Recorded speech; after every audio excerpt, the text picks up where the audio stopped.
And now I go to the conclusion. I began this lecture with Peel's Bank Act, and I will also finish with it.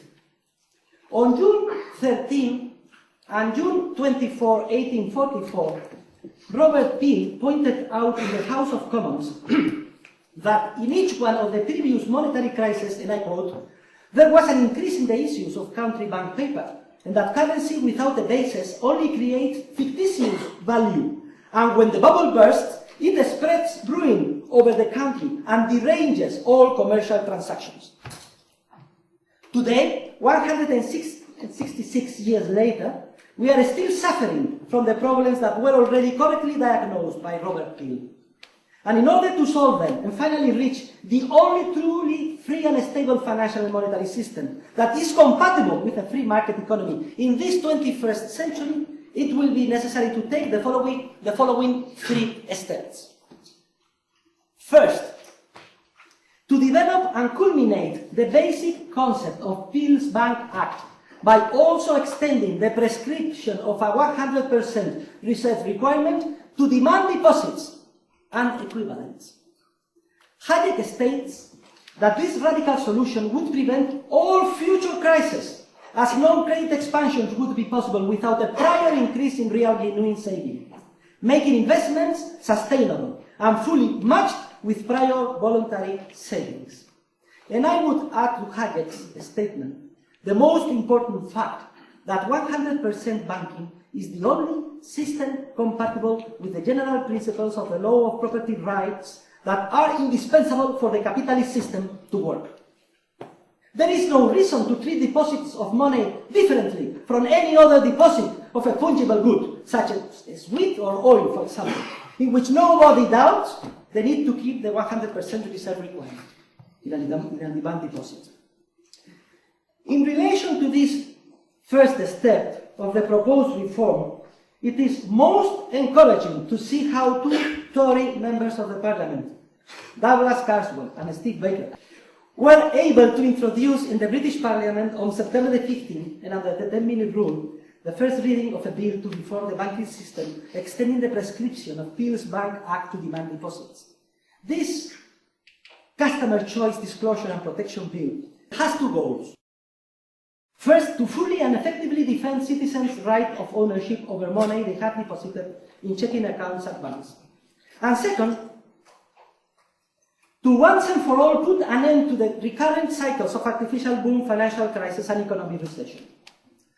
Of course, this first draft of the bill still needs to be completed with some important details. For instance, the time period, let us say a month, under which all deposits should be considered demand deposits for storage and not for investment.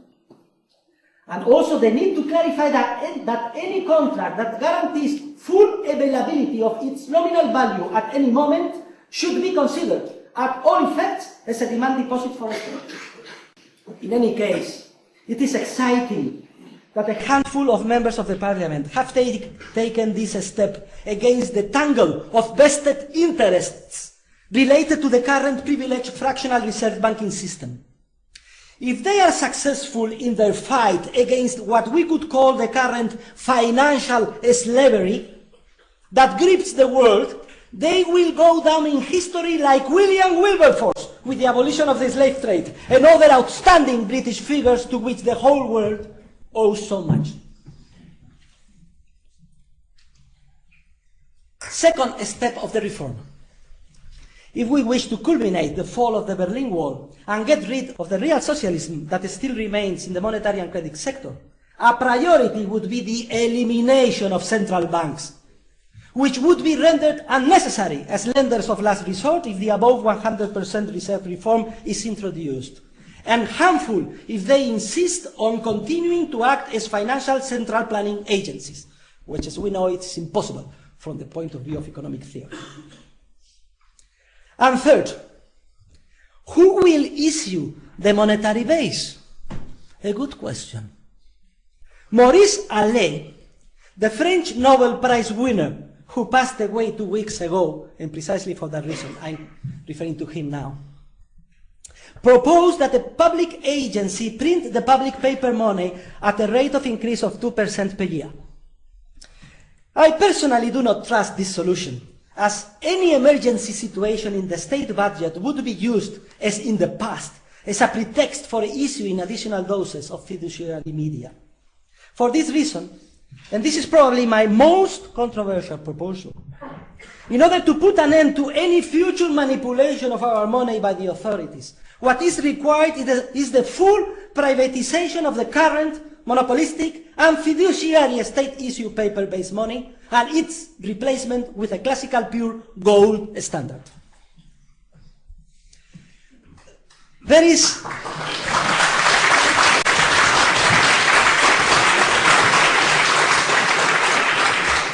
Thank you. What I propose, and I think that the Kaplan Center has developed in more detail for the specific case of the United Kingdom, is to print the paper banknotes necessary to consolidate the volume of demand deposits that the public decides to keep in the banks. In any case, the printing of this new money would not be inflationary, as it would be handed to banks and kept entirely sterilized, so to speak, as 100% asset collateral of bank liabilities in the form of demand deposits. In this way, the basket of bank assets, loans, investments, and so on, that are currently backing the demand deposits would be freed. And what I propose is to include these freed assets in mutual funds, swapping the units at the market value for the outstanding treasury bonds. In any case, an important warning must be given. Naturally, and one must never tire of repeating it, the solution proposed is only valid in the context of an irrevocable decision to re-establish a free banking system subject to a 100% reserve requirement on demand deposits. And do not forget the following. No matter how important this possibility is considered under the current circumstances, we must not forget it is only a byproduct of secondary importance compared to the major reform of the banking system we have at line. And now, to conclude, should in this 21st century a new Robert Peel be able to successfully push for all these proposed reforms, this great country of the United Kingdom would again render an invaluable service, not only to itself, but also to the rest of the world. Thank you very much.